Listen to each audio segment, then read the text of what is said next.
যদি গণভোটের রায় বাস্তবায়ন হয় তাহলে মানবাধিকার কমিশন স্বাধীন হবে, শক্তিশালী হবে। এই মানবাধিকার কমিশন যদি শক্তিশালী হয়, অতীতে যেভাবে যুব সমাজকে রাজনৈতিক কারণে রাজনৈতিক বিবেচনায় গুম করা হয়েছে, খুন করা হয়েছে, সেটা বন্ধ হবে। আপনারা কি চান আপনার ভাইরা গুম হোক? আপনারা কি চান আপনার সন্তান গুম হয়ে যাক, খুন হয়ে যাক, জুলুমতন্ত্রের শিকার হোক? এটা চান? তাহলে সরকারকে বলবো অবিলম্বে সংস্কার বাস্তবায়ন করুন। আমাদের যুবকরা অত্যন্ত মেধাবী, পরিশ্রমী, দেশপ্রেমিক। যে যুবকরা দেশপ্রেমিক তাদেরকে দাবিয়ে রাখা যায় না। যে যুবকরা সৎ তাদেরকে পিছনে ফেলা যায় না। যে যুবকরা সাহসী, ঐক্যবদ্ধ, সেই যুবকরা ইতিহাস রচনা করতে জানে। জুলাই বিপ্লবের কথা জানেন? অন্যায়ের বিরুদ্ধে, বৈষম্যের বিরুদ্ধে তরুণ ঐক্যবদ্ধ হয়েছিল। সেই তরুণরা নতুন বাংলাদেশ এনে দিয়েছে।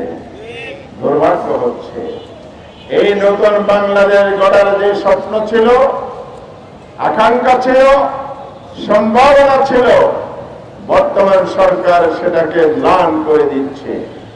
কারণ নতুন বাংলাদেশকে আগামী দিনের সমৃদ্ধ, মানবিক, উন্নত, আত্মনির্ভরশীল বাংলাদেশ হিসাবে গড়তে হলে সংস্কারের কোনো বিকল্প নাই।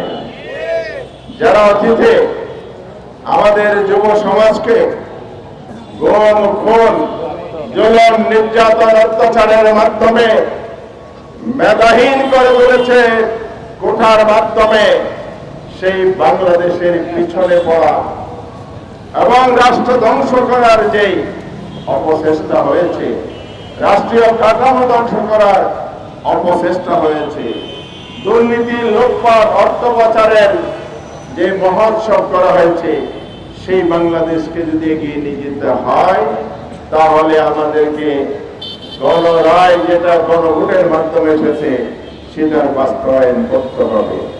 এখানে যুব সমাজের প্রতিবাদ লালন, তাদের সামাজিক, নৈতিক এবং রাষ্ট্রীয় এবং জীবনের সর্বক্ষেত্রের উন্নয়নের রূপরেখা দেয়া আছে।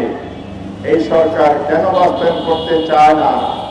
এই জন্য বাস্তবায়ন করতে চায় না, আমাদের যুব সমাজ এগিয়ে দিতে চায়।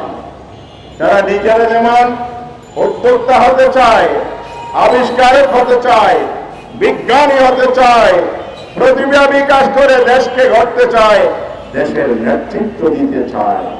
শুধু রাজনৈতিক কারণেই তাদেরকে যদি দাবিয়ে রাখার অপচেষ্টা হয় তাহলে বাংলাদেশ এগিয়ে যাক, সেটা আপনারা চান না।